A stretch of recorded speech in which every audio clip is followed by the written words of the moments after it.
අද මේ උතුම් පින්කම සිද්ධ වෙන්නේ සමහර වෙලාවට මේ පින්කම මේ වෙහෙර ඉතිහාසයේ ඓතිහාසික පින්කමක් වෙන්න පුළුවන්. මේ උතුම් වෙහෙර වහන්සේ තුල වැඩ හිටපු ධාතුන් වහන්සේලා සියසින් දැක බලාගෙන අද සවස් කාලේ මේ රාත්‍රී කාලේ සෑරජානන් වහන්සේ ධාතුන් වහන්සේලා වන්දනා කරලා මේ බණ ටිකක් අහන වෙලාව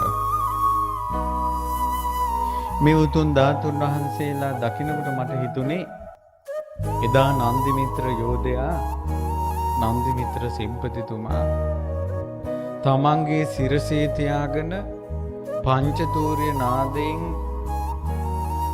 හේවිසි පූජාවෙන් සාදු නාදයෙන් සංඝගණ පිරිවරාගෙන මේ සෑරජානන් වහන්සේගේ ඇතුලේ තැන්පත් කරපු ධාතුන් වහන්සේලා තමයි අද මේ ලැබිලා තියෙන්නේ.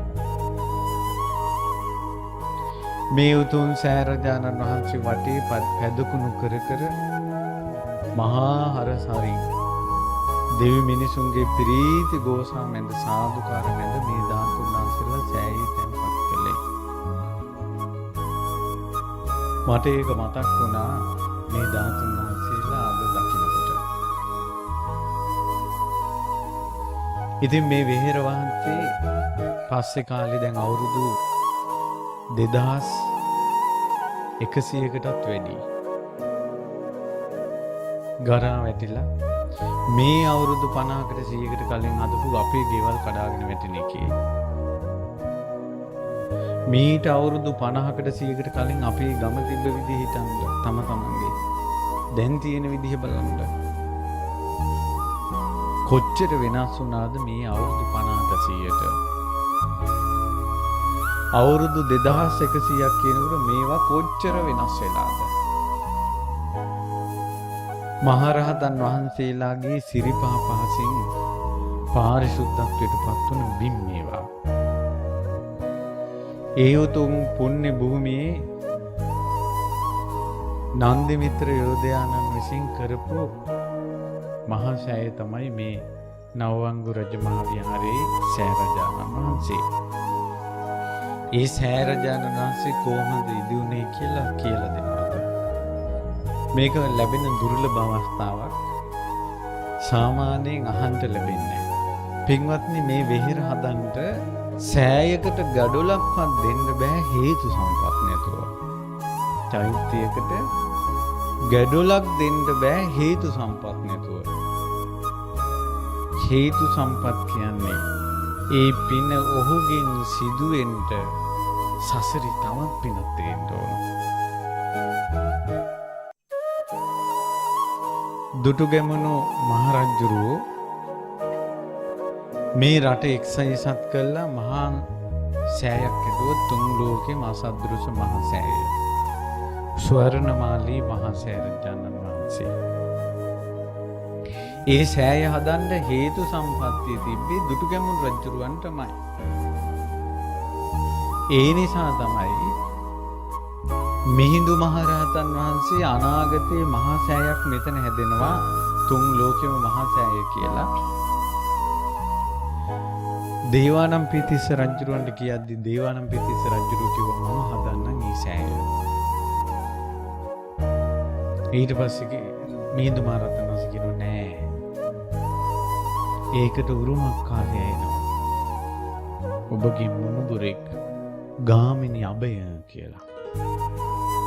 ඒ කෙනා එන කලින් කිව්වා. නන්දිමිත්‍රටත් මේ සෑය හදන්න සංසාරේ උරුමයක් තියෙනවා. මේ වෙහෙරක අපේ නායක හඳුරු දැක ගමන් මං කිව්වේ නායක හඳුනේ ඔබ වහන්සේ දුටුගැමුණු රජුරන් කාලේ හිටියන් දන්නේ කියලා. මේවා රැකගෙන බලාගන්නට අනිත් අවුරුදු 1000 ගානකට පස්සේ මේ සෑය කැණින් කරලා මේ විදිහට වඳින්න උන්වහන්සේගේ කාලේ මේක සිද්ධ වුණේ. ඒ නිසා අපේ දේරානන්ද හඳුරන්ගේ මොකක් හරි හේතු සම්පත්තියක් තියෙනවා.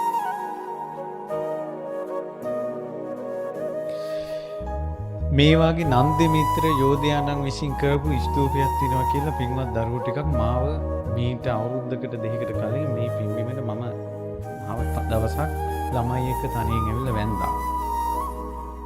එදා මං කවදාවත් හිතුවේ නෑ මේ වෙහෙර වහන්සේගේ ඉතිහාසය මගේ කටින් කියවෙයි කියලා.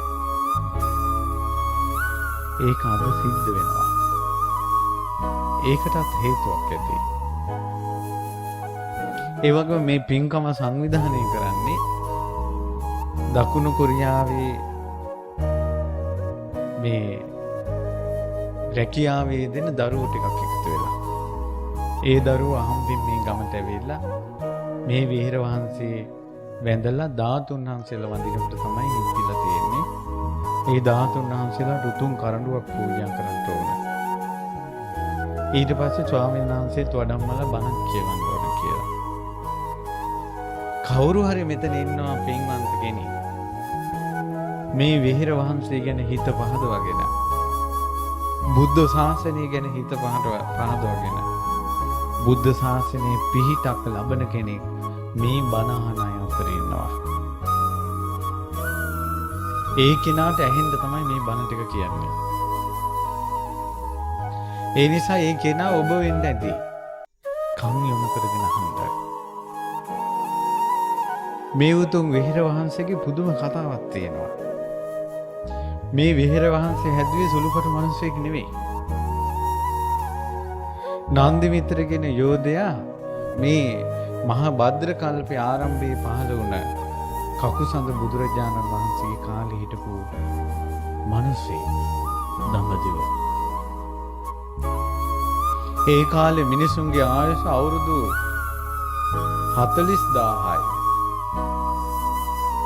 ඒ කාලේ මිනිසුන්ගේ ආයුෂ අවුරුදු 40000යි.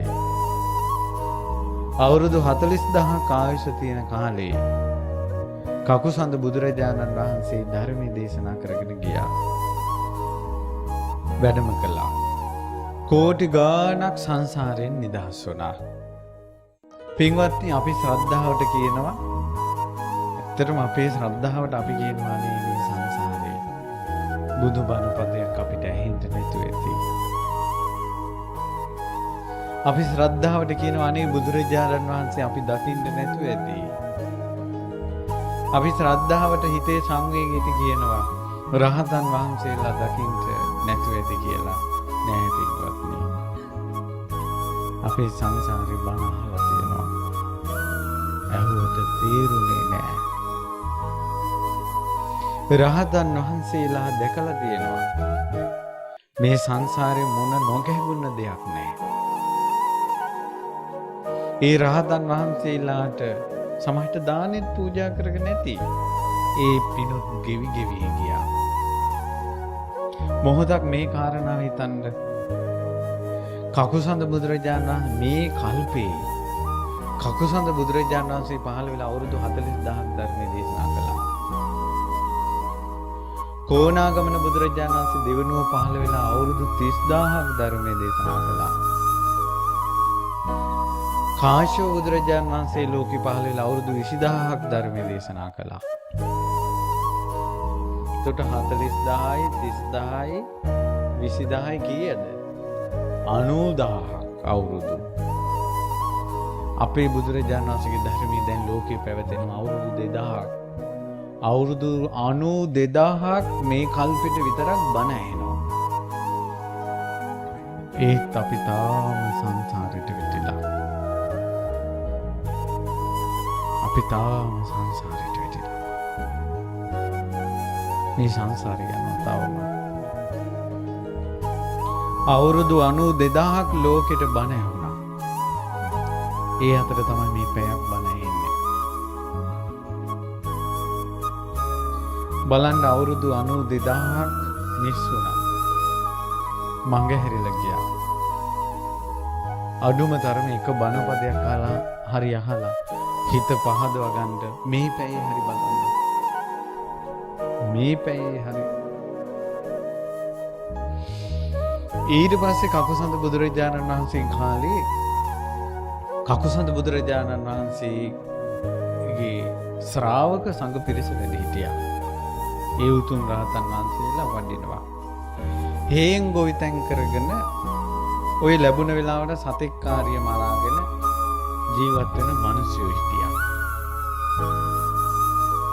මේ මිනිස්සු අතරම තවන් මිනිස්සු ශ්‍රද්ධාවෙන් දානේ අරගෙන ගිහිල්ලා පින්ඩ පාත බෙදනවා රහතන් වහන්සේලාට. වෙහෙරට දානේ අරගෙන යනවා. අර ගමේ හිටපු මිනිස්සෙක් මේක බලාගෙන හිටියා. මේක බලාගෙන ඉඳලා මේ මිනිස්සයා කල්පනා කළා මේ මිනිස්සු යලා මේ කෑම බීම අරගෙන යන්නේ මේ මහාන වෙලා ඉන්නේ මුන්දලාගේ දරුවෝ වෙන්න ඇති. මේ මහාන වෙලා ඉන්නේ මුන්දලාගේ ඥාතීන් වෙන්න ඇති. එහෙම නැත්තම් මුන්දලාට මොකක් හරි උදව්වක් කරපු අය තමයි ඔය මහා සිවුරු දාගෙන ඉන්නේ. ඒකයි ඔය කණ්ඩ බොණ්ඩ ගෙනියන්නේ කියලා හිතලා කෝකටත් ඕක අහලා බලන්න ඕනේ කියලා අර දාන බෙදෙන මිනිස්සුන්ගෙන් ඇහුවා. ඔහෙලා මොකද මේ කණ්ඩ බොණ්ඩ දෙනේවා අර කසාවත් පුරවගෙන ඉන්න උන්වහන්සේලාගේ පාත්‍රයට දාන්නේ. ඊට පස්සේ මිනිස්සු කිව්වා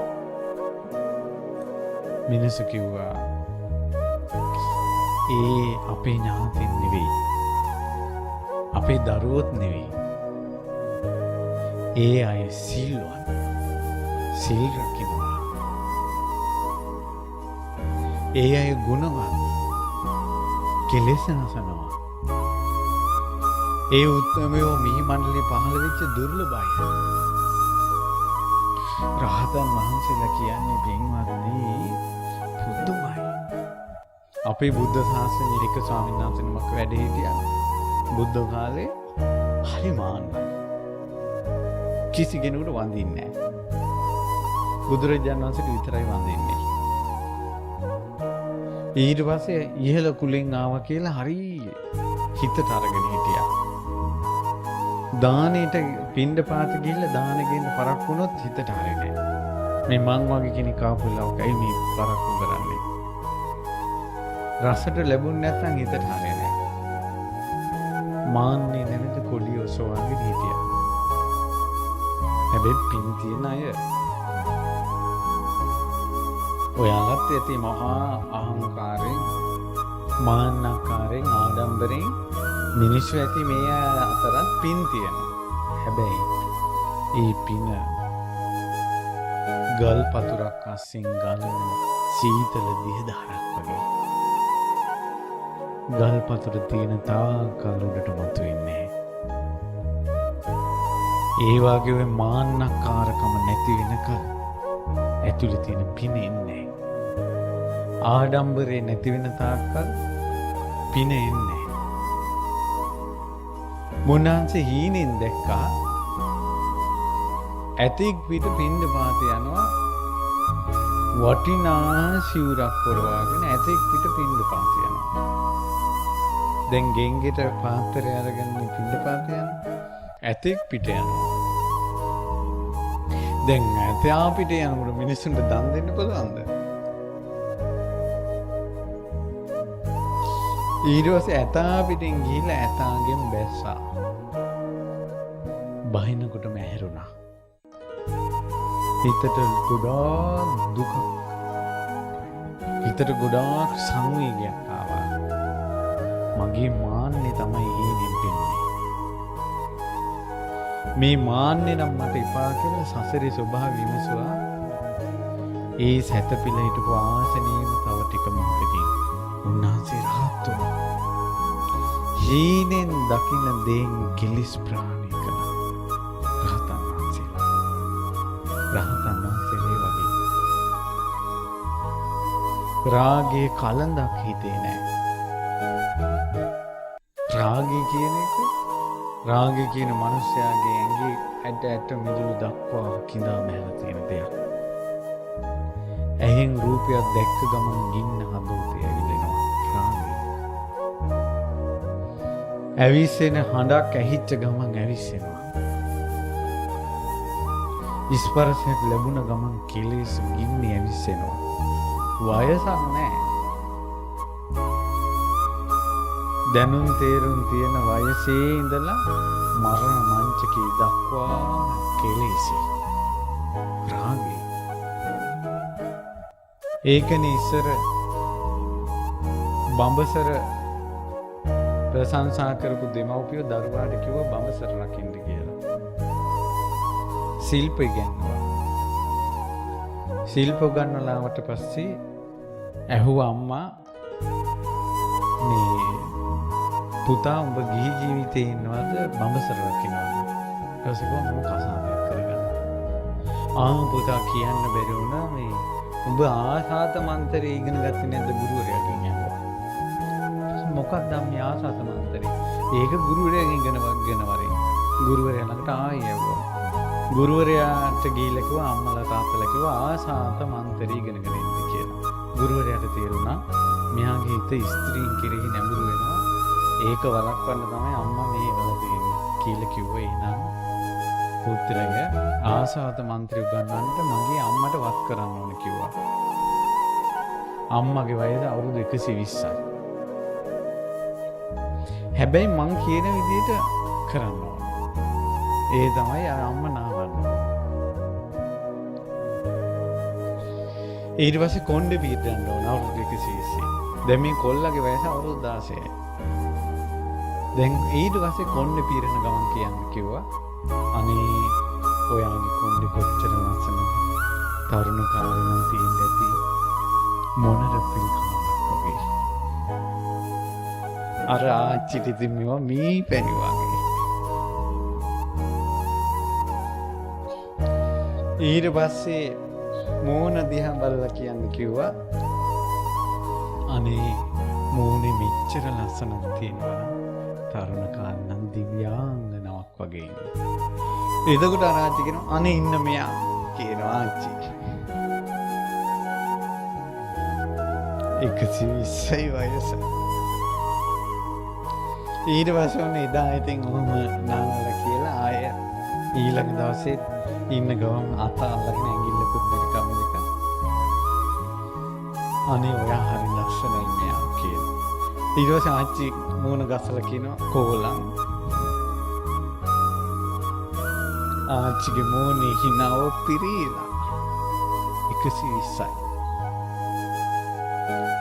දැන් උණු පැන් වලින් නාවනවා ආච්චි.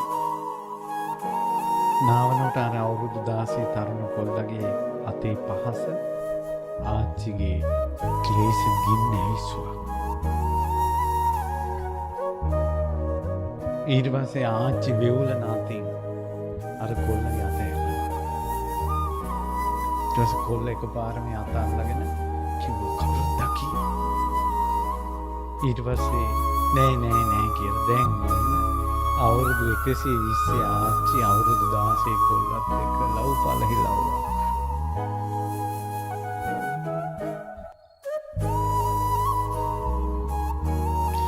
කොල්ලා කිව්වා අනේ ඔයා මගේ හිත සංසාරේ පතා දැන් අරය උගන්නන ගුරුවරයා කොල්ලට කියන්න ඕන ටික. සංසාරේ මේක දිගට ආපු බිරිඳ වෙන්න ඇති එච්චරයි මගේ හිත. ඒත් මේ ඔයාට ඇදිලා යන්නේ. මේ ඔක්කොටම ප්‍රශ්නේ තියෙන්නේ අපි දෙන්නට සිස්සේ ඉන්න බැරි. අන්නර ගුරුවරයා නිසා. ගුරුවරයා කියන්නේ ආච්චිගේ පුතා. ඊට පස්සේ අර වෙවුලන දත් වැටිච්ච ආච්චි කියනවා ඉතින් ඕක මොකක් කරන්නද අපි නෑ යා ඉන්න කන්න අපිට සැනසෙලා ඉන්න බෑ. ඉතින් මොකද්ද කරන්නේ? ඒ ජීවතුන් අතර ඉඳින්නම් බෑ කියලා. ඊට පස්සේ ඕක මොනවා. ඊට පස්සේ කොල්ලා කිව්වා මට නම් බෑ මට උදන්නලා තියෙනවා. මං කරන්නම් කිව්වා ආච්චි. අවුරුදු 16 කොල්ලගේ පහසට අවුරුණු 120 වයසේ ආච්චි.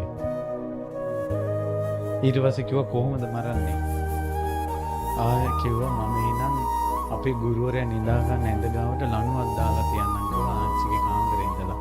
මෙයා ආච්චි කියන්නේ මෙයා කියන්නේ මැණිකේ. රත්තරන්. අනේ පන බබා ඔය ටිකනේ ඔක්කොම වචන ටික. රත්තරන් බබා අනේ ඔන්න ওই වචන ටික නැත්තම් ආදරේ නෑ. කිව්ව බබෝ අර නිදාගන්න බබෝ කියන්නේ අවුරුදු 120යි. හොඳ බබා. ඊට පස්සේ ඇඳ ගාවට ලණුවක් ඇඳා. දැන් ගුරුවරයා ඔක්කොම දන්නවා. ගුරුවරයා එදා නිදාගන්න ඇඳේ කොටයක් තියලා රෙද්දකින් වැහුවා. අර ආච්චි අර කොල්ලට ආවුන හිතෙන් රෑ අර ළමා අල්ලලා ඇඳ ගාවට ගිහිල්ලා පොරොයින් වැහුවා. පුතා කියලා හිතාගෙන එකපාරම පුතා ඇහුවා අම්මා මොකද මේ දර පලන්නේ කියලා. ඇතිවෙච්ච ලැජ්ජාවටම පපුව පුපුරලා මැරුණා. ගෑනු එපා අර අවුරුදු 16 බ්‍රහ්මචාරීව කිසිම කාම සේවනයක් නොකළ බඹසර හිතෙන් තනිව ඉඳලා බ්‍රහ්ම ලෝකෙ ගියා.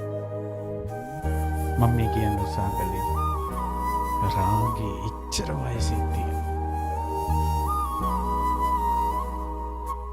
කාම සංඥාවක් නැති බ්‍රහ්ම ලෝකවල අවුරුදු කල්ප 500ක් ඉඳලා මනුස්ස ලෝකෙ ඉපදුනට පස්සේ රාගය උපදිනවා.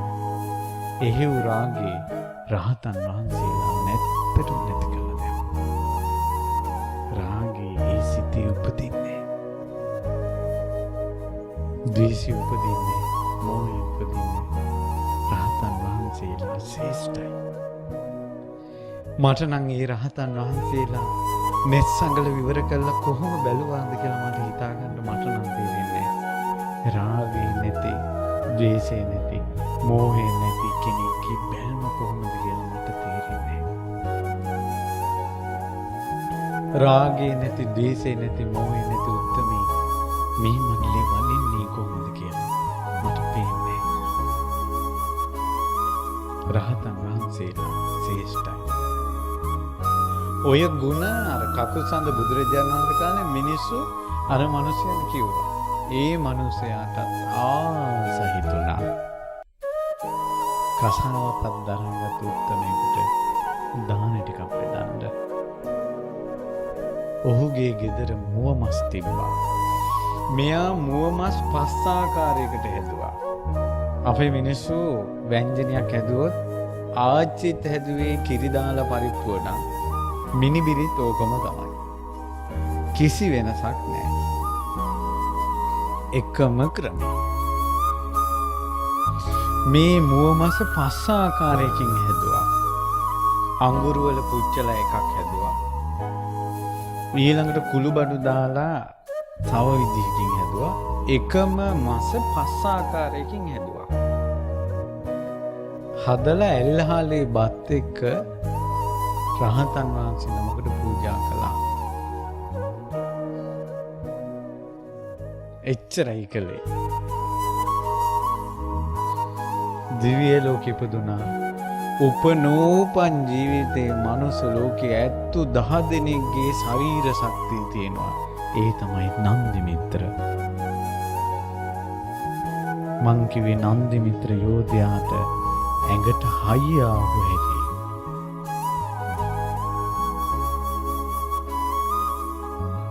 ඊළඟට කාශ්‍යප බුද්ධ ශාසනයෙත් ඉපදුනා. කාශ්‍යප බුද්ධ ශාසනය ඉපදිලා සංඝයාට කිරිබත් පූජා කළා තියෙනවා. පින්වත්නි, ශරීරයේ හවිහත්යේ තියෙන අය සංසාරේ කරපු පින් මොනවද කියලා බැලුවොත් ඒ පින් අතර තියෙන ওই මාංශ පූජාව. අනිත් එක තියෙනවා කිරිබත් තියෙනවා පූජා කරලා. අනිත් එක තමයි සීතලේ ඉන්න අයට පොරවන්න දේවල් පූජා කරලා. ඊළඟට ඔය වගේ දේවල් පූජා කරලා. ඒ නිසා ඒ වගේ බල වඩන පින්කම් කරලා මනුස්ස ලෝකෙ ඉපදුනාට පස්සේ හවිහත්ය. ඊට පස්සේ ඔය විදිහට දැන් බුදුරජාණන් වහන්සේලා මුණ ගැහිලා රහතන් වහන්සේලා මුණ ගැහිලා මෙහෙම පින් කරගෙන හිටපු කෙනා අනුරාධපුරේ නැගෙනහිර පැත්තට වෙන්න චිත්තල පබ්බත කියලා ගමක් ඒ කාලේ අද මොකක් කියනද කියලා අපි දන්නේ නැහැ. ඉපදුනා දරුවෙක් වෙලා මිත්‍ර නම. එතකොට මෙයාගේ මාමත් මිත්‍ර එලාර රජුරන්ගේ කාලේ එලාර රජුරුව ගාව ඉන්න යුද බටේ. දැන් ඔන්න මේ කොල්ලත් වැඩෙනවා. ජයශ්‍රී මහ බෝධීන් වහන්සේ තියෙනවා තූපාරාමේ තියෙන රුවන්වැලිසෑය නෑ. මේ කාලේ නෑ. අවුරුදු දැන් චූටි ධන ගාන වයසේ මේ කොල්ලා නම් බෑ එක තැනක තියාගෙන ඉන්න. ඒකා ධනකගා එනවා හැමතැනම එනවා ධනකගා. ඊට පස්සේ බැරි තැන අම්මා අර දොරට අර ලීඩ් දෙකක් ගහන්නේ. එහෙම ගැහුවා. මේක කඩා ගන්නවා. ලී හොයා ගන්න නැති තැන. ඊට පස්සේ බැරිම තැන මොකද කළේ? බබා එතන නවත්තලා ඔය සෙල්ලම් බඩුවක්වත් මොනවද දෙනවා ඇති අතට. දීලා පොඩි ලණුවක් කියන්නේ ඒ කාලේ තියෙන හම්පටි. හම්පටියකින් මිරිස් ගලේ ගැට ගැහුවා. මෙන්න බඩ ගාගෙන මිරිස් ගල ඇදගෙන එනවා. අද කාලෙට නම් මේවා හිතන්නවත් බෑ. එච්චරම පණ නැති මිනිස්සු ඉන්නේ. මිරිස් ගලක් උස්සගන්න අද කාලේ අවුරුදු 25 කොල්ලෙකුටවත් බෑ. හරියට පණ නැති ප්‍රශ්නයක් තියෙනවනේ අද කාලේ. මම හිතන විදිහට සංසාරේ දන් දීලා අඩු අය උපදිනවා ඇත්ත අද කාලේ. පරාණේ නෑ. හරියට මහන්සි. ගේ අතු ගෑවත් මහන්සි. රිදික ඉස්සර හිටියනේ දරුවෝ 10-12 දෙනාගේ රෙදි ටික හොදාගෙන අම්මලා වීක් කොටාගෙන උයාගෙන පියාගෙන ගෙවල් දොරවත් හදාගෙන හේන් කොටාගෙන ඉඳලා අද ඉන්න බවලතුන්ට රෙදි කෑල්ලක් හොදා ගන්න බෑ. ඒකටත් වොෂින් මැෂින් කියන જાතියක් ඕන. වී කොටාගෙන ඔය ටික ඔක්කොම කරගත්ත අම්මලා ඒ කාලේ හිටියා. අද කාලේ හාල් ටික හොදලා හොදන්නේ නැහැ මම හිතේ. රයිස් කුකර් එකට දැම්මා. ඒත් ගේ අතු ගානකොට කොන්දට අත තියා ගන්නවා මහන්සි. ඔය බවලත් පිරිමිත් එහෙම. මම මේ කියන්නේ පොදු ප්‍රශ්නයක්. හේතුව මොකද්ද කියලා දන්නේ නැහැ. පරානේ නෑ. හවි හත්තිය නෑ. මොන නස්පැත්තියක්ද මන්දා. මේ යුගයේ අවසන් වෙනකොට ලෝක සත්වයාට සිද්ධ වෙන දේ. අර පුංචි දන ගාන බඩ ගාන දරුවා අර මිරිස් ගාල ඇදගෙන යනවනේ. ඊට පස්සේ දැන් ළමයිට කියන්න සිද්ධ වෙනවා මිරිස් ගල කියන්නේ මොකද්ද කියලා. අද කාලේ ගෙවල් වල මිරිස් ගල් නැති නිසා දරුවනේ මේ කළු ගල් වලින් වගේ හදපු හතුරැස් කොටු ලොකු ගලක් තියෙනවා. මේක මහා දැවැන්ත එකක් නෙවෙයි. සාමාන්‍ය අංගල් 4ක් විතර උස අඩියක් එකමාරක් පළල ගලක්. මේකේ තමයි මිරිස් ටික තියලා තව කැරගෙන අඹරන ගලක් තියෙන. මේකෙන් අඹරන්නේ. ඕකට මිරිස් ගලක් කියලා තමයි කියන්නේ. ඊට පස්සේ මේ මිරිස් ගල දැන් ඇදගෙන ගියා. මේක නම් නවත්ත ගන්න බෑ කියලා දැන් අම්මලා ඉන්න වැඩ කරනකොටත් එක තැනක නම් ඉන්නේ නැහැ. දවසක් බැරිම තැන කුඹුරු වැඩ කරනකොට අම්මලා ගලේ හම්පටියක් කරන් උණ ගහක උණ පඳුරක ගැට ගැහුවා. කිව්වාට විශ්වාස කරන්නේ නැහැ. අද කාලේ නම් හිතා ගන්න බෑ. පොඩි එකා උණ පඳුරු ගැලවගෙන ගියා. උණ පඳුරු ගැලෙවුවා. මේක සිද්ධ වෙච්ච දෙයක්. අද කාලේ තනකොළ ගහක් ගලවන්න බෑ. කොන්දට අත තියාගෙන මේ වෙහෙර වහන්සේ වටේ යන මිනිස්සු දැක්කට පස්සේ ගාටා මේවා ගැවිදින මිනිස්සු දැක්කට පස්සේ අර යෝධයෝ දැක්ක දෙවිවරු කම්බලට අත තියාගෙන බලාගෙන ඉන්නේ මිනිසුන්ට වෙච්ච දෙයක්. ඊට පස්සේ මොකද උනේ? මේ බලන්න සංසාරේ දැන් ඉස්සර ප්‍රණීත නිතරම පාවිච්චි කරපු කෑම තමයි කිරිබත්. ඒක නෙමෙයි කිරිබත් දන් දීලා තියෙන්නේ. කිරිබත් කියන්නේ බල වඩන දෙයක්. අවිය එනවා. අද කිරිබත් කෑවොත් මොකද වෙන්නේ? නින්ද එනවා. කිරිබත් කෑලි දෙකක් කෑවද දවසේම බුදි. ඒ කියන්නේ බල වඩන ආහාරයක් කාලා ඇඟට දිරව ගන්න බෑ. ඒකයි ඒ ආහාරේ දිරවන්න ඇඟ එක්තෙන් කරනවා. ඇඟට හයියමද ඒක කෑම දිරව ගන්න. මේ තමයි මේ පෘථිවි රසය නැති වුණාට පස්සේ සත්වයාගේ ශරීරයේ තියෙන හීන බව. පින්වත්නි අර බැඳලා තිබ වරපටි කඩා ගන්න නිසා ඒ වරපටි වලට නන්දි කියලා කියනවා බඳින එකට. නන්දි මිත්‍ර. හරි හවියත්තේ තියෙන පොඩි එකා. අවුරුදු 12යි. අවුරුදු 12ක් කියන්නේ අද කාලේ හැටියට හරි හැඩි දැඩි රූපයක් කොල්ලට තිබ්බා. අවුරුදු 12යි. ඇඟේ හයිය. ඊට පස්සේ රාජසේවයට දැන් අවුරුදු 12යි.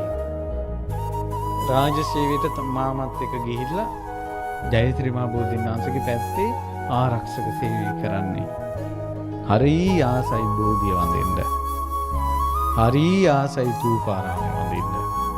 පොඩි එකා අවුරුදු 12යි. ඊට පස්සේ දවසක් හවස් කාලේ සක්මන් කර ඉන්නකොට මෙයා වටේ ඇවිදගෙන දැක්කා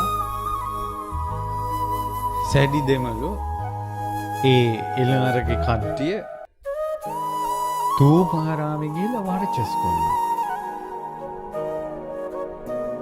ඊට පස්සේ මේ අවුරුදු 12යි පොඩි කොල්ලට ආවා හිතට ඇඟීමක්. බුදුරජාණන් වහන්සේගේ ශ්‍රීමත් අකුධාතුන් වහන්සේ වැඩ ඉන්න මේ විහෙර වහන්සේ මෙවුන් ටික කෙලසනවා. එකෙකුට ඉඳ ගන්න දුන්නේ නැහැ තූපාරාමේ.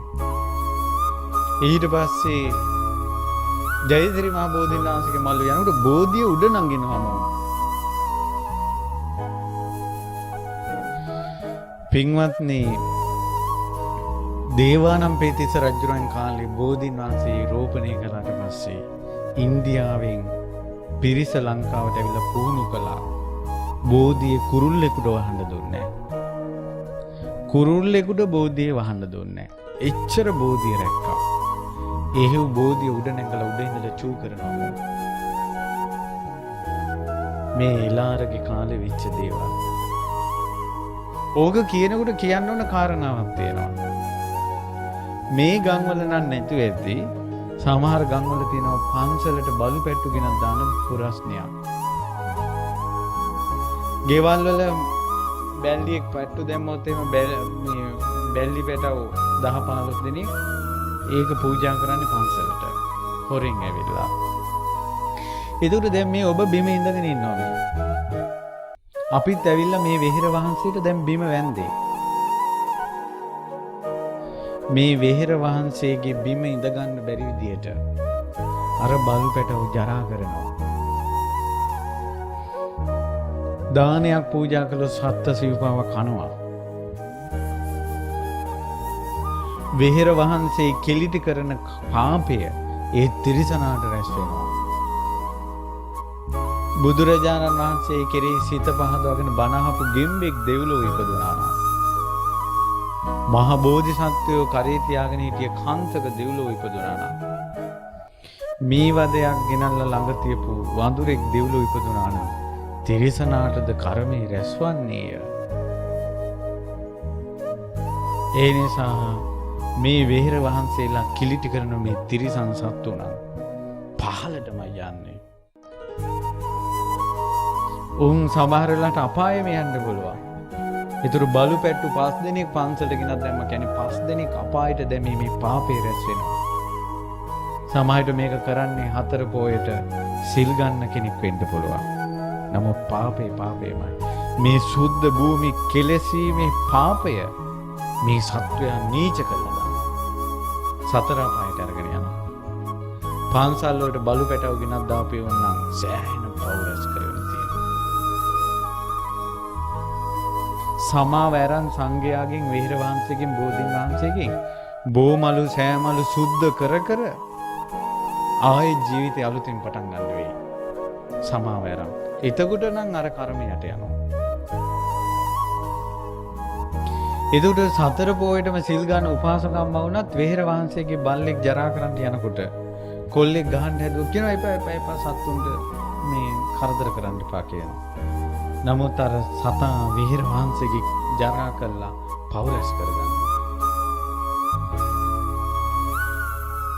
මේ පන්සල් සුද්ධ භූමිවල පූජනීය භූමිවල සතා සිව්පාවා ගෙනත් දාලා කරන පාපය ගැන ඔය කිව්වෙම කවදාවත් වෙන්වත්නේ බලු පැටව නම් පූස් පැටව නම් පන්සලට ගෙනත් දාන්න එපා.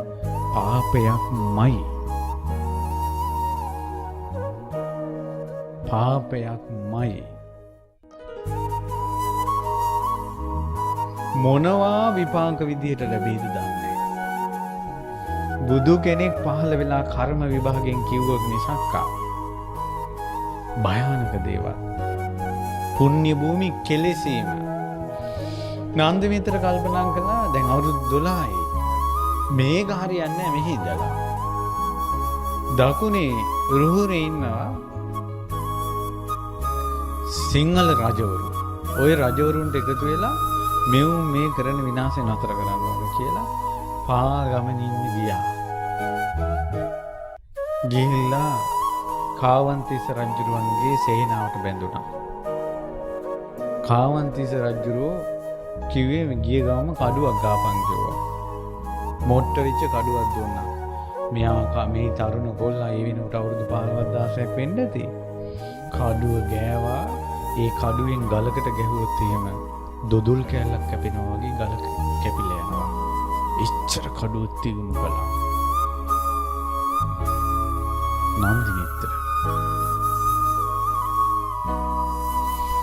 ඊට පස්සේ දුටුගැමුණු රජුරන්ගේ සේනාවට එකතු වුණා.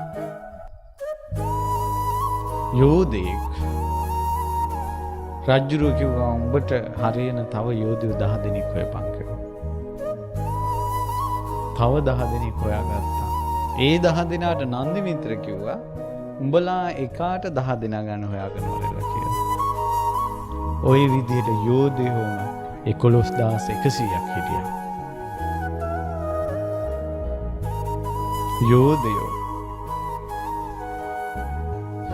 යෝධයෝ කියන්නේ ඇඟපතේ හවි හත්තිය තියෙන යක්කු වගේ උන්. මුළු ලංකාවම පහුගිය දවස්වල කැළඹුණා නේද අර නිට්ටෑවික්කාවා කියලා. නන්දි මිත්‍ර වගේ කෙනෙක් කඩුවක් අරන් බැස්සොත් මේ ලංකාවට ආය මේ මුළු මිනිස්සු ඔක්කොම කලන්දේ දානවා. නිට්ටෑවා කියන්නේ අවුරුදු අඩි 2-3 කුස ඒ හිටපු පොඩි මිනිස්සු කියලා කියන්නේ. එහෙම එකෙක් හේනකදින් දැක්කා කියලා මේ හැන්දෑවට බවලත්තු ගෙවල් වල දොරට අගුල් දා ගන්නවා. බයට. මට ඒ වෙලාවේ කල්පනා වුණේ යෝධයෝ ගැන. හම්බෝ. ඊට පස්සේ නන්දි මිත්‍ර ওই විදිහට යුද්ධෙට එකතු වුණා. යුද්ධෙට එකතු වෙලා දැන් ඔන්න අමාරුම යුද්ධයකදී අතාරින්නේ මම හිතන විදිහට නන්දි මිත්‍රට ඇඟේ සීරුම් පාරක්වත් ඇවිල්ලා නැහැ මේ යුද්ධෙදී. රහතන් වහන්සේලාට දම් බෙදපු පිනට ඇත්තු 10 දෙනෙක්ගේ බලේ විජිතපුර සටනට ආව. විජිතපුර සටනේ හිතා ගන්නවත් බෑ දැන් කොහොමද මේක කරන්නේ කියලා. දුටුගැමුණු රජුරවන්ට ගොඩාක් මේ හදවතේ විශ්වාසවන්තම ළඟම හිටපු ගොඩක්ම කැමති යෝධයා තමයි නන්දි මිත්‍ර. දුටුගැමුණු රජුරන්ට හිතුණා නන්දි මිත්‍ර බය නැතුව අත ගහන්න පුළුවන් නම් මේ යුද්ධෙට නන්දි මිත්‍රම ඇති. දසමහා යෝධයෝ ගැන කවර කතාවද? නන්දි මිත්‍රට මේක පුළුවන්ද කියලා මම චෙක් කරන්න ඕන. මම මේක චෙක් කරලා බලන්න ඕන කියලා කඩොල් ඇතාට රාපෝලා කුපිත කරවලා ඒක කොහොමද කරන්නේ කියලා ඒ අය දන්නවද? අද කාලේ ඇත්තුත් එක්ක සම්බන්ධය මිනිසුන්ට නෑනේ. අපි ඇතෙත් දකින්නේ පෙරහැරකටනේ. ඒ කාලේ ඇත්තු ඊට පස්සේ ඇතා කුපිත කරවලා නන්දි මිත්‍ර රාජ්‍ය සභාවට එන්න පාරටම දැම්මා. නාලාගිරිය වගේ කඩොල් ඇතා. නාලාගිරි වගේ. වෙන උපමා කුමටද? ඊට පස්සේ අරෙන් එනකොට මිනිස්සු ඉස්ලූලු අත දුවනවා. නන්දි මිත්‍ර කල්පනා කළා අරකා නාලාගිරිය වගේ එනවා. මමත් දිව්වොත් එහෙම මං යෝධයෙක්ද? මං මිනිහෙක්ද බං කියලා. හිටියනේ පාරවෙන්ද? ඇතා හොඬේ උස්සලා ගහනකොටම පිට අල්ලලා අර ඇතා ගහපියකට පිට අල්ලලා හොඬ වෙලේ දල දෙක අල්ලගත්තා. දැන් හොඬ වෙල පිටේනේ. දල දෙක අල්ලගෙන එහෙම දන ගැස්සුවා. බිම දන ගැස්සුවා. මේ මිනිස්සෙක් මේක කරන්නේ. මේවනම් ඔයාලා මම හිතනවා මේවා කතාවක් විදිහට අහගෙන ඉඳී.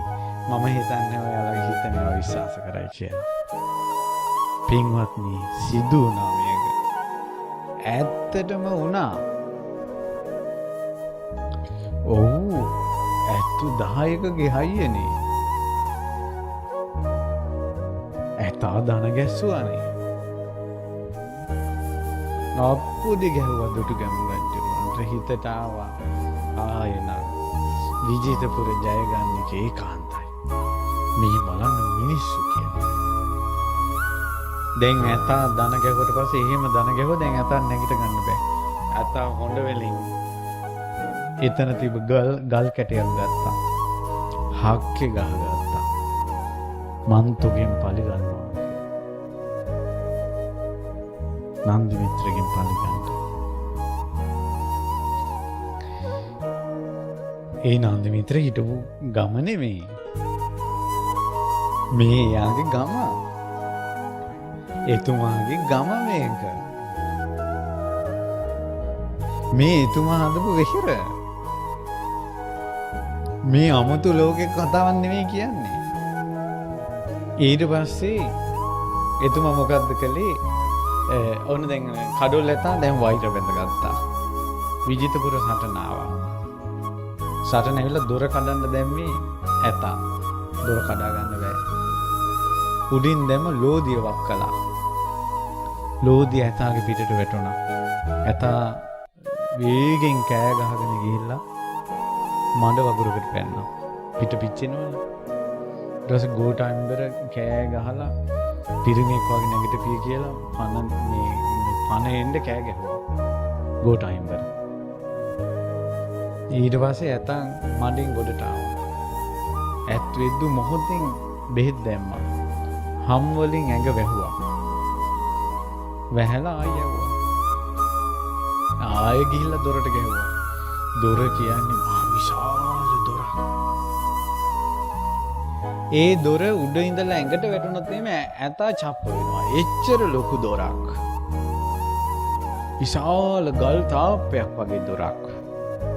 මහා යකඩ දොරක්. ඒ දොර වේගෙන් ඇඟට වැටුණොත් ඇතා චප්ප වෙනවා. අර දොර කඩනකොටම දොර ආව ඇඟට. මෙහෙම පාත් වෙනවා දැන්. වේගෙන් පාත් වෙනවා. පාත් වෙනකොටම එතන මැදට පැනලා නන්දි මිත්‍ර දොරට ගැහුවා. බාහුවෙන් රියංගානක් ඈතට ගිහිලා වීසි වුණා දොර. ඒ දොර ඇතා ගැඟට වැටුණා නම් ඇතා චප්ප වෙනවා. ඒක මෙහෙමයි. ගහක් කපන්නේ මිනිස්සුනේ. නමුත් ওই ගහ ඇඟට වැටුණා. ඒ වගේ තමයි දොර කැඩුවේ ඇතා. නමුත් ඇතා ගැඟට වෙනවා නම් ඉවරයි. ඇතා මේක දැක්කා. ආන්නේ වෙලාවේ හක්කේ තිබ්බ ගල අරන් බිමට දැම්මා. වෛරය අත්හැරියා. නන්දි මිත්‍ර දිහා බලාගෙන හිටියා. මගේ පිටට නැගපාන් කියලා. කඩොල් ඇතා කාටවත් පිටට නගින්න දෙන්නේ නැහැ. රජු විතරයි තියාගන්න. නන්දි මිත්‍ර දිහා බලලා හිතුවා මගේ පිටට නැගපාන් කියලා. නන්දි මිත්‍රට හිතුණා මේ දේශනේ ගෑංගෝඩ නැගලා මම මේ යුද්ධෙකට යන්නේ නැහැ කියලා. නන්දි මිත්‍ර වේගෙන් කරණමක් ගහලා අර විජිතපුර ප්‍රාකාරයට බාහුවෙන් ගැව්වා. අර ප්‍රාකාරයේ දෙදරලා වීසි වුණා. ඒ ප්‍රාකාරයේ දිගපල්ල මම කියන්නේ විශ්වාස කරන්නේ නැති නිසා. මිනිස්සුෙකුට මෙහෙමත් දේවල් කරන්න පුළුවන් කියලා. යෝධයෝ 10 දෙනා 10 පොලකින් ප්‍රාකාරය කඩාගෙන ඇතුළු දුටුගැමුණු රජුරවන්ට මේ ලංකාව එක්සේසත් කරන්න හයිය දුන්නා. දුටුගැමුණු රජුරෝ රජකමට පත් වෙලා යෝධයන්ට තෑගි දුන්නා. කොහොමද තෑගි දුන්නේ? පුස්සදේව යෝධයාගේ වැඩේ හක් පිමින එකනේ. කම්බු පුරනවා හක් ගෙඩිය බිම්බ ගම. ඇඹිලි පිටියේ සංකපාලේ උඩට ගිහිල්ලා කන්දෙදින් හක් ගෙඩිය පිමින්නේ ඔය හඬ ඇහෙන තාක් ගම් ටික පුස්සදේවට දුන්නා. හක් ගෙඩියෙන් පාලනය වුන නිසා තමයි සංකපාල කියන්නේ. මේ වේලුසොමනගේ නින්ද ගම් ටික එහා පැත්තේ තියෙන වෙනම වේලුසොමන ගමක් කියලා තියෙනවනේ මේ පුත්තල මේ. අහලා නැද්ද? තියෙනවා. මේ යෝධයෝ හිටපු පැතිනේ. දැන් මේ නාටු මිනිස්සු ඉපදුනා. ඔයාලා ගැන නෙවෙයි මං කිව්වේ. මෙහින යෝධයෝ හිටියේ. ඊට පස්සේ ඒ වේලුසොමනට දුන්නා වෙනම ගම්මානය. මේ නන්දි මිත්‍රට දුන්නා දැදුරුවේ අවස ඇසුරේ තියෙන මේ ගම් ටික. මේ ගම් ටික කොහොම නන්දි මිත්‍රට දුන්නා. මේ දුටුගැමුණු රජුරෝ විසින් මහා රාජ හරසරින් නන්දි මිත්‍රට පවරපු භූමි. අද මේ ගම්වල ඉන්න මිනිස්සු ගොවිතැන්පත් කරගෙන නන්දි මිත්‍ර සිහි කරන්නේ. ඒ සාපේ මිනිසුන්ට වැදුනට පස්සේ බහුභෝග හරියන්නේ නැහැ. ගෙවල් වල සැනසෙල්ලක් නැහැ. හේතුව මේවා රහතන් වහන්සේලා යුගයේ නන්දි මිත්‍ර සෙම්පතිතුමාට නිඳගම් කරලා දුන්නේවා. ඉතින් නන්දි මිත්‍ර මේ ප්‍රදේශයේ සැරිසරුවා. නන්දි මිත්‍රයි දුටුගැමුණු රජුගේ කොච්චර හිතවත්ද කියනවනම් දුටුගැමුණු රජුරන්ගේ දුව තමයි නන්දි මිත්‍රගේ පුතාට විවාහ කරලා දුන්නේ. එච්චර රජ පවුලත් එක්ක තිබ්බ සම්බන්ධය. ස්වර්ණමාලි මහසෑය රජාණන් වහන්සේ හදනකොට පොළොවට අඩි 10කට වැඩිය පොළොව හැරුවා භූමියේ. ඒ පස් කූඩ වලින් ගිහිලා ඈතට විසිකලේ නන්දි මිත්‍ර ආදී යෝධයෝ. ඒ බිමට දාන ගල් ලෝහ රන් රිදී මුතුමැණික් තලතලා භූමිය සමතලා කළේ යෝධයෝ. එකින් එක ගැඩොල් තීතියන් ගැඩොල් කඳු ගහලා මහසෑයට දරදී ඇද්දේ යෝධයෝ. මේ නන්දි මිත්‍රගේ අතින් ස්වර්ණමාලී මහසෑයේ ගැඩොල් තිබ්බා. නන්දි මිත්‍ර මේ මහා පින් කරගත්තා. ඔවුන්ගේ සිතට අර ප්‍රාණඝාතය කරපු දේවල් හිතට එනකොට ඔවුන්ගේ හිත බේරගත්ත අය කෙනෙක් හිටියා.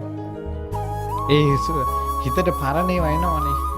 ඒවා අමතක කරවපු ස්වාමීන් වහන්සේ නමක් හිටියා. ඒ මහරහතන් වහන්සේගේ නම සිද්ධාර්ථ. සිද්ධාර්ථ මහරහතන් වහන්සේ නන්දි මිත්‍රට කිව්වා, නන්දි මිත්‍ර උඹ මෛත්‍රී බුද්ධ ශාසනයේ මෛත්‍රී බුදුරජාණන් වහන්සේ ළඟ මහාන වෙලා රහත් වෙනවා කියලා. දිවසින් බලලා ඒකම ඇති. ඒකාන්තයෙන් ඒ නන්දේ විතර දැන් ඉන්නේ තුසිතේ. ඔවුන් මෛත්‍රී බුද්ධ ශාසනයේ මනුස්ස ලෝකෙ ඉපදිලා මහාන වෙලා අරහත්ත්වයට පත් වෙනවා. ඒ දුටුගැමුණු රජුරෝ තමයි ප්‍රඥාවෙන් අග්‍ර ශ්‍රාවකයා. ඒ සද්ධාතිස්ස රජුරෝ තමයි 이르දියෙන් අග්‍ර ශ්‍රාවකයන් වහන්සේ. ඒ ශාලිය කුමාරයා තමයි මේ බුද්ධ ශාසනයේ පුත්‍ර රත්නය වෙන්නේ. ඒ කාවන්තිස්ස රජුරෝ තමයි මෛත්‍රී බුදුරජාණන් වහන්සේගේ තාත්තා වෙන්නේ. විහාර මහදේවි තමයි මෛත්‍රී බුදුරජාණන් වහන්සේගේ මව් වෙන්නේ. මේ යෝධයෝ ටික තමයි දසමහා යෝධයෝ. අතරින් ගෝඨායම්බර අරහත්ත්වයට පත් වුණා. ලබිහ වසඹ මට මතක හැටියට අරහත්ත්වයට පත් වුණා. පුස්ස දේවයන් අරහත්ත්වයට පත් වුණා. අනිත් තේරපුත්තාඹය අරහත්ත්වයට පත් වුණා. ඒ ඉතුරු වෙච්ච පිරිස වේලු සමනාදී ඉතුරු වෙච්ච පිරිස මෛත්‍රී බුද්ධ ශාසනයේ නිකලෙස් වෙනවා. බුද්ධ ශාසනය රැකගත්ත නිසා ජාතියත් ආගමත් වෙනුවෙන් සම්බුද්ධ ශාසනය වෙනුවෙන් දිවි බුදුබු නිසා කොච්චර රට ජාති ආගම වෙනුවෙන් මිනිස්යාගේ හිතේ හැඟීමක් එනවද? අද නෑ. අද ඕනම දෙයක් පාවලා දෙයි. මේ බලන්න මේ උත්තමයෝ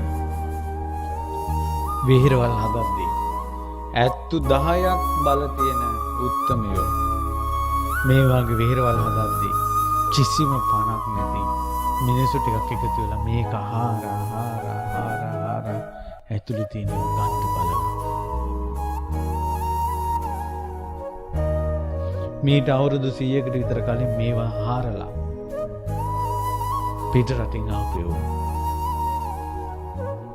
සුද්දන්ගේ කාසි තිබිලා මේ සෑය ඇතුලේ හාරලා අනේ මොකද්දෝ පිනකට ධාතු වරඬු ඉතුරු වෙලා මේ ධාතුන් අතර හම්බ වුණා. දුටුගැමුණු රජුරුවන්ගේ කඩොල් ඇතාට රත්තරන් දන් වෙලක් දැම්මා. දුටුගැමුණු රජුරුවෝ මම ශ්‍රී සම්බුද්ධ ශාසනය වෙනුවෙන් නම් මේ සංග්‍රාමය කරන්නේ. කඩු දිලිසේවා කියලා හිතනකොට දිලිසුණු කඩුවත් ඒ කඩොල් ඇතාට දම්පු දන් වෙලත් මේ සෑයේ පතුලේ නිදන් කරලා තියෙනවා. ඒකයි මේ වෙහෙරේ විශේෂය. මේවා රැකගන්න ඕන දේවල්. එක කරඬුවක් හම්බුනාට තව ධාතු කරඬු ඇතුලේ වැඩ ඉන්නවා. වඳින්න ඕන, පුදන්න ඕන. කිරියාර හදලා පුදන්න ඕන. පළතුරු ගැනල්ලා පුදන්න ඕන. අස්වැන්නේ පළවෙනි කොටස පුදන්න ඕන. මේවා නන්දි මිත්‍රට හම්බෙච්ච භූමි. මේ පැත්තක් බැලූ අත ඈතට නන්දි මිත්‍රට දුන්නේවා. ඒතර ඒ වගේ තමයි මේ මිනිස්සු ඉන්නේ. ගෝවිතනම් බතක් කරලා කළාට පස්සේ ඒකේ අග්‍ර භාගයෙන් කොටසක් වෙහෙරට වෙන් කරන්නේ නැත්තම් ඒක නම් සාපයක්. ඒකයි වෙන්වන්නේ. දැන් බලන්න කොච්චර වැරදිලාද කියලා. ඒ නිසා අද මේ කරපු වන්දනාවෙන් පස්සේවත් කිරියාර ටිකක් පුදන්න. කිරියාර කිරිබත් පුදන අයට සංසාරේ ඇඟපතේ ජවයෙන්ට පින් රැස් වෙනවා. ওই දරුවෝ කන්නේ බොන්නේ නැත්තම් නාටු වෙලා නම් ඇඟේ පතේ හයිය නැත්තම් ඒ වෙනුවෙන් බාහිරින් කළ යුතු පිනක් විදිහට කරන්ට ශීර පායාස පූජාව. විහෙර වහන්සේට කවදාවත් මේ විහෙර වහන්සේට පාදික් කරන්න එපා. බුදු කෙනෙකුට පාදික් කළා වගේ.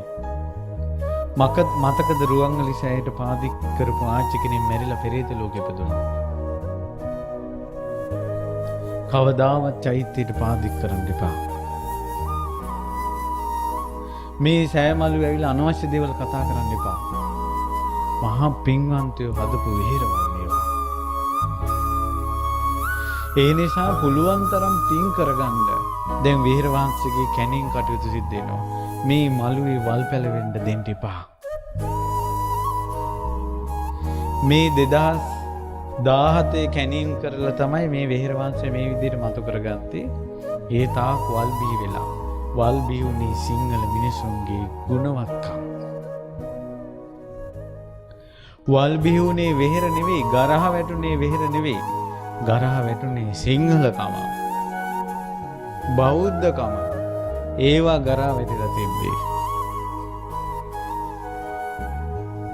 ඒ නිසා පුළුවන් තරම් පින් කරගන්න උතුම් පුණ්‍ය පත්මයක් මේ වෙහෙර වහන්සේට වැඳ පුද පුදා බුදු ගුණ කියා පින් කරගන්න. දැන් පිටගම් වල මිනිස්සු එන්න සිද්ධ වුණා ධාතු කරඬුවක් පූජා කරන්න මෙහෙට. මේ පිට මිනිස්සු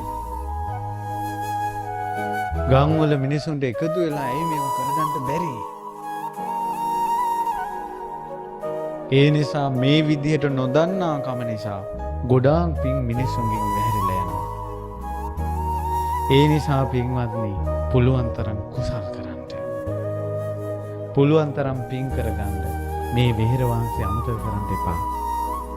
නන්දි මිත්‍ර දෙවිඳුන්ට පින් දෙන එක අමතක කරන්න එපා.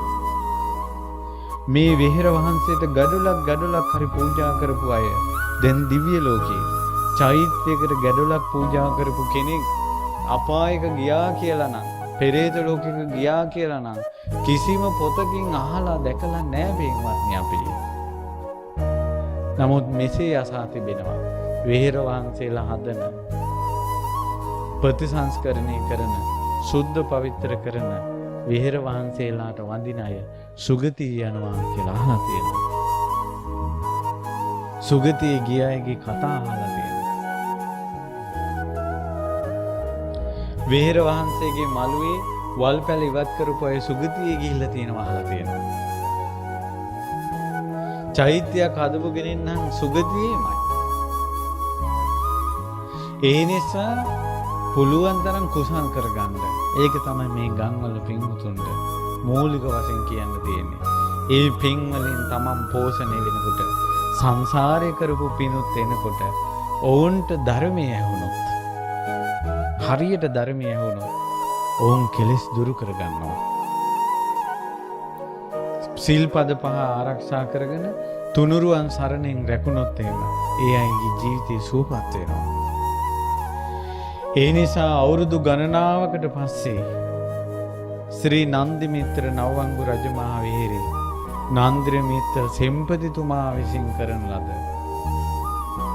මේ උතුම් විහාරේ මේ උතුම් සෑරජන් වහන්සේට වැඳලා නන්දි මිත්‍ර සෙම්පතිතුමාට ස්තුති පූජා විදිහට අතරම සත්පුරුෂයන්ගේ ගුණ කියන එක පිනක්. එතුමාට ස්තුති පූජාව කරලා බුද්ධ ශාසනය රැකගන්න එක වටිනවා. ශාසනය වෙනුවෙන් යමක් කරනකොට ඒ පින ප්‍රබලයි කියන බණපදය ඇහුවා. තුනුරුවන්ට අගෞරව කිරීම පාපයක්. තුනුරුවන්ට ගෞරව කිරීම පිනක් කියලා ඇහුවා. කෙලෙහි ගුණ මතක තියෙන එක පිනක් කියලා ඇහුවා. කෙලෙහි ගුණ අමතක කිරීම සාපයක් කියලා ඇහුවා. මුල අමතක කිරීම සාපයක් කියලා ඇහුවා. මුල සිහි කරන එක පිනක් කියලා ඇහුවා. ඒවා හොඳට මතක තියාගෙන අද උතුම් ධාතුන් වහන්සේලා වන්දනා කරලා මහා සෑය වන්දනා කරපු පින් බලෙන් ඔබගේ ජීවිතේ සුවපත් වේවා, සුවපත් වේවා, සුවපත් වේවා. උතුම් වෙහෙර වහන්සේගේ අනුහසෙන් ධාතුන් වහන්සේලාගේ අනුහසෙන් ඔබගේ ජීවිතයේ උතුම් බුද්ධ රත්නයේ කෙරෙහි සිතේ පහන් බව ඇති කරගෙන, ධර්ම රත්නයේ කෙරෙහි පහන් බව ඇති කරගෙන, සංඝ රත්නයේ කෙරෙහි පහන් බව ඇති කරගෙන, තුනුරුවන්ගේ ගුණ සිහි කර තුනුරුවන් සරණගේ උපාසක පිරිසක් විදිහට පංචශීලයේ සිල්පද ආරක්ෂා කරගෙන, තුනුරුවන් සරණයි සීලයයි ජීවය කරගෙන මේ ගෞතම බුද්ධ ශාසනයේ පිහිට පිළිසරණ ලබන්නට ඔබ සියලු දෙනාට මේ උතුම් වෙහෙරේ ධාතුන් වහන්සේලාගේ ආශිර්වාද සැලසේවා කියලා සිත පතමි.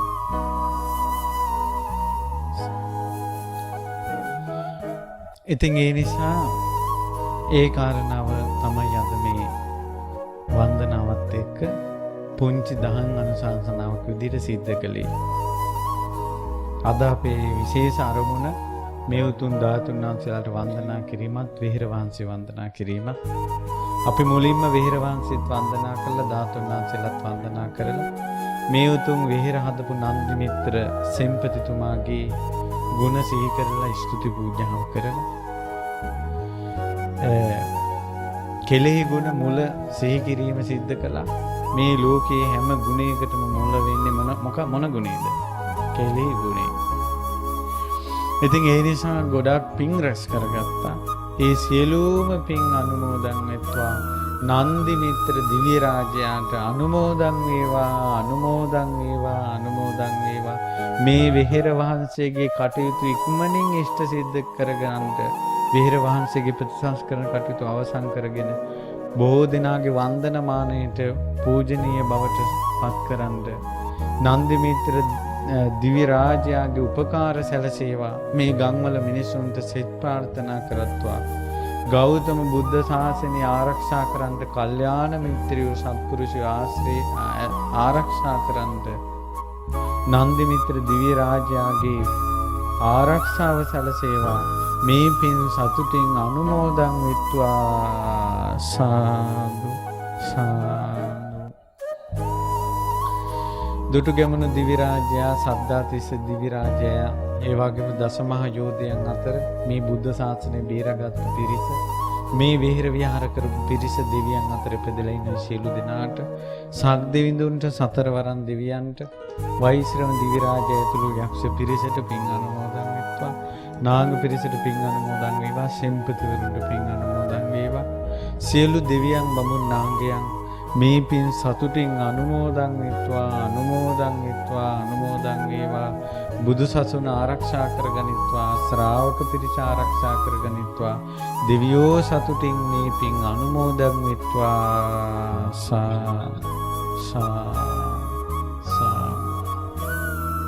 ඒ වගේම රැස් කරගන්න යුතුනා වූ සියලුම පුණ්‍ය ධර්මයන් මිය පරලෝකීය කවුරුත් නමින් මිය පරලෝකීය ඥාතීන්ට අනුමෝදන් වී පරලෝක සැපේ වේවා කියලා සාදු කියනවා. ඒ වගේම මේ බුද්ධ ශාසනයේ පිහිට පිළිසරණ ඇත්තටම ඉතිහාසය ගැන දැන් අද ගැඹුරු ධර්මයක් නෙවෙයි, අපි ඉතිහාසයේ තියෙන දෙයක් මේ කිව්වේ. මිනිස්සු ඉතිහාසයක්වත් දන්නේ නැහැ. ඉතින් මෑත භාගයේ මේ ඉතිහාසයේ තියෙන දේවල් ඉස්මතු කරලා මේ සෑය බෝධි විහෙර ගැන අපේ හිතේ ශ්‍රද්ධාව පහන් බව දිනු කළ අපගේ පරම පූජනීය ගුරු දේවෝත්තමයාණන් වහන්සේට මේ පින් අනුමෝදන් වේවා. අනුමෝදන් වේවා. ඒ වගේ මේ පින්කම සඳහා නොමද ආශිර්වාදේ ලබා දෙමින් කටයුතු කරන නවවංගු රජමහා විහාරයේ විහාරාධිපති තෙම්පත් අවසර පොත්තුක්කුල මේ ධීරානන්ද නායක ස්වාමීන් වහන්සේට අනුමෝදන් වේවා. ඒ වගේ විශේෂයෙන් පින් අනුමෝදන් කරන මේ විහාරයේ සංඝ පරම්පරාවට පින් අනුමෝදන් වෙත්වා. ඒ වගේම වැඩම කොට වදාළ ගරුතර මහා සංඝරත්නයට පින් අනුමෝදන් වේවා. සියලු සංඝ පිරිස, ඒ වගේම සිල් මෑණිවරු, අනගාരികා මෑණිවරු මේ පින් අනුමෝදන් වී බුද්ධ ශාසනයේ පිහිට පිරිසන් ලබා ගනිත්වා. සසරින් නිදහස් වෙත්වා කියලා සාදු කියනවා. ඒ වගේම මේ පින්කම සංවිධානය කළේ දකුණු කොරියාවේ කල්යාණ මිත්‍ර දරුවන් පිරිසක් එකතු වෙලා. මේ දරුවන් අතර ප්‍රසාද්, ලක්මාල්, දිමුතු, චරණ ආදී දරුවෝ තව හිත මිත්‍රාදීන් එකතු වෙලා කළේ. ඉතින් මේ දරුවන්ට කැමැත්තක් තියෙනවා දකුණු කොරියාවේ එයාලටම කියලා භූමියක් රැගෙන අසපුවක් හදන්න නැත්තම් කියලා. ඉතින් මේ කරපු පින් බලයෙන් ඒ යහපත් අදහස සමෘද්ධිමත් වේවා. ඉතින් ඒ පින්වතුන්ට ඒ වගේම මේ පන්සලේ දායක සභාවේ සියලු දෙනාටත්, මේ පින්කම සංවිධානය කරපු සියලු දෙනාටත්, ඔබ සියලු දෙනාටත්, මව්වරුන්ටත්, පියවරුන්ටත්, අකුරු කරවූ ගුරුවරුන්ටත්, ලොකු කුඩා සියලු දෙනාටත් මේ විහෙර විහාරවලට කාලයෙන්, ධනයෙන්, ශ්‍රමයෙන් උදව් උපකාර කරපු සියලු දෙනාට පින් සිදු වේවා. කායික සුවයෙන් සුවපත් වේවා, මානසික සුවයෙන් සුවපත් වේවා. ලෙඩක් දුකක් කරදරයක් පීඩාවක් හිංසාවක් උපද්‍රවයක් නොවේවා. උතුම් චතුරාර්ය සත්‍ය ධර්මය අවබෝධ කරගන්න ගෝරතර සංසාරයෙන් නිදහස් වෙන්න මේ පින් උපකාර වෙත්වා